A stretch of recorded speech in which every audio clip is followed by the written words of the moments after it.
이런 식으로 약반등과 같은 형태로 이제 진행이 되다가 쭉 하고 또 다시 빠지는 경향이 있습니다. 그래서 항상 매매를 하실 때 이렇게 갭을 다시 채우러 온다라고 항상 염두를 해두시고 매매를 하시는 것을 추천을 드립니다. 안녕하십니까, 쓴장과 함께하는 코인왕입니다. 오늘은 쓴장의 보물단지 두 번째 시간입니다. 영상이 시작하기 앞서 좋아요와 구독 부탁드리겠습니다. 오늘 소개해드릴 섹터는 바로 디파이인데요. 디파이는 탈중앙화 금융으로 중앙눈치 없이 스마트 컨트랙트와 블록체인을 이용해서 금융 서비스를 제공하는 개념입니다. 이를 통해 대출, 예금 등의 다양한 금융 활동을 탈중앙화된 방식으로 수행할 수 있습니다. 디파이의 반대는 시파이로 중앙화 금융이라는 뜻입니다. 시파이는 우리가 일반적으로 금융거래 시에 사용하는 금융 서비스를 말합니다. 디파이는 스마트 계약과 블록체인 기술을 기반으로 운영이 되는데요. 이를 통해 사용자는 중앙기관 없이 대출, 예금 거래와 같은 금융행위를 할 수 있습니다. 중앙화된 기관이 없기에 개인정보 유출의 우려가 될 수 있는 회원가입 절차 없이 서비스 이용이 가능합니다. 스마트 계약은 자동으로 실행되는 계약 조건을 말하는데, 이 기술이 디파이의 핵심이라고 할 수 있습니다. 이 계약은 블록체인에 기록이 되어 변조할 수 없고 특정 조건에 충족되면 자동으로 실행되는 것을 뜻합니다. 디파이의 주요 기능과 서비스를 좀 더 자세히 살펴보면은 사용자들은 자신의 암호화폐를 담보를 해서 대출을 받을 수 있는데요. 이자를 벌기 위해서 디파이 생태계에 있는 코인을 맡기게 되면 거래소는 예치받은 코인을 가지고 대출자에게 코인을 빌려줍니다. 코인을 대출해줄 때 담보로 받은 코인의 비율만큼 대출을 해주는데, 대출자는 담보로 맡긴 코인의 가격이 떨어져서 최소 담보 비율 아래로 내려가면 청산을 당하게 되는데, 주식담보대출과 비슷한 개념으로 생각을 하시면 되겠습니다. 대출 서비스를 제공하는 디파이는 메이커다오, 에이브, 컴파운드 등이 있습니다. 다음은 일드 어그리게이터라는 이름으로 자산 운용사에서 제공하는 서비스가 있습니다. 코인을 맡기면 이율이 더 좋은 곳에 알아서 예치를 해주는 서비스라고 보시면 되겠습니다. 유니스왑이나 팬케이크 스왑의 유동성 풀의 토큰을 예치해서 이자를 벌어주고,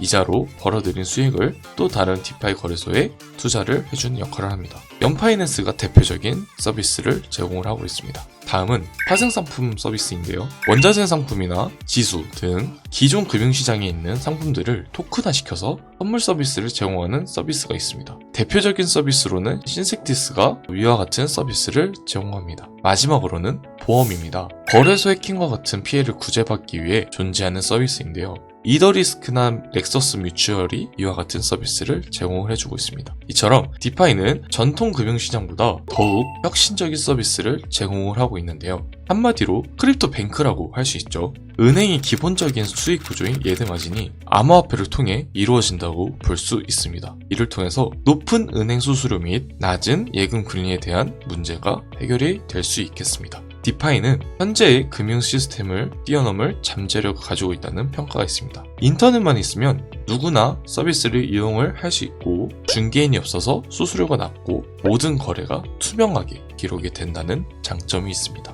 하지만 규제의 불확실성과 높은 변동성, 해킹, 피해와 같은 보안 문제는 앞으로 해결을 해야 되는 과제라고 생각을 하고 있습니다. 특히나 현재 우리가 사용하는 금융 서비스와는 다르게 아직까지도 암호화폐 이용자 보호와 관련된 제도가 완벽하게 마련이 되어 있지 않아 위험에 노출되어 있기 마련입니다. 대표적인 디파이 코인 종류를 한번 살펴보겠습니다. 체인링크, 폴카닷, 아발란체, 이 세 개를 한번 분석을 해보겠는데요.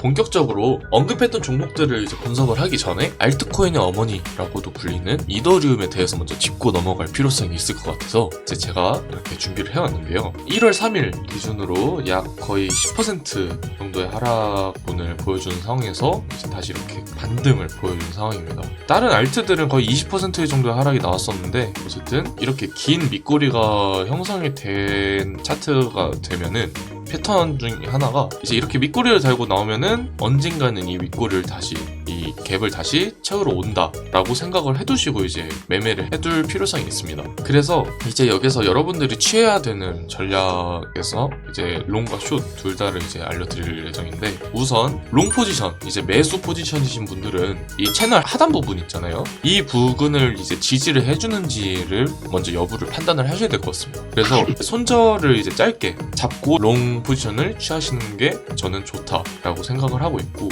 숏 매도 포지션이신 분들은 15분봉 기준으로 제가 지금 사용하고 있는 전략인데 하락 다이버전스를 좀 잘 확인을 해두시는 게 좋을 것 같습니다. 그래서 제가 이 부분에서도 이제 숏 포지션을 지금 들어가서 지금 수익을 보고 있는 상황인데, 이렇게 하락 포지션 이제 하락 다이버전스가 나타난 상황에서 이제 저는 진입을 한 상황이고요. 그래서 이렇게 이제 차트랑 보조지표 간의 관계성을 좀 보시면서 관계성을 이제 분석을 하시면서 진입을 하시는 게 좋다고 생각을 합니다. 특히나 이렇게 이제 갭을 채우러 가기 위해서는 이런 식으로 약반등과 같은 형태로 이제 진행이 되다가 쭉 하고 또 다시 빠지는 경향이 있습니다. 그래서 항상 매매를 하실 때 이렇게 갭을 다시 채우러 온다라고 항상 염두를 해두시고 매매를 하시는 것을 추천을 드립니다. 어쨌든 이더리움이나 비트코인이 차트들이 다 이렇게 형성이 되어 있는 상황인데, 지금 그래서 거의 알트들이 다 이런 식으로 형성이 되어 있는 상황입니다. 차트들이. 그래서 간단하게 살펴보자면은 체인링크도 이제 마찬가지로 긴 밑꼬리를 형성을 해주고 지금 13.838 부분을 딛고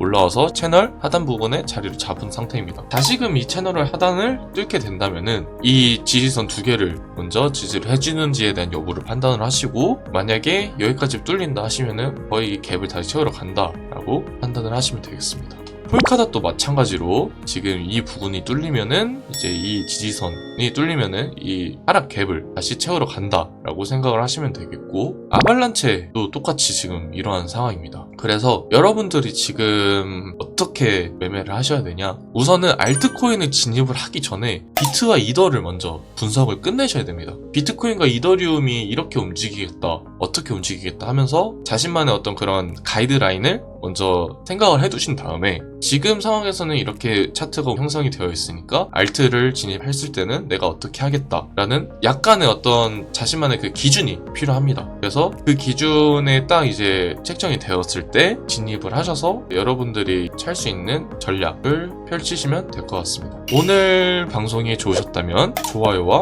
구독 꼭 부탁드리겠습니다. 지금까지 신장이었습니다. 감사합니다.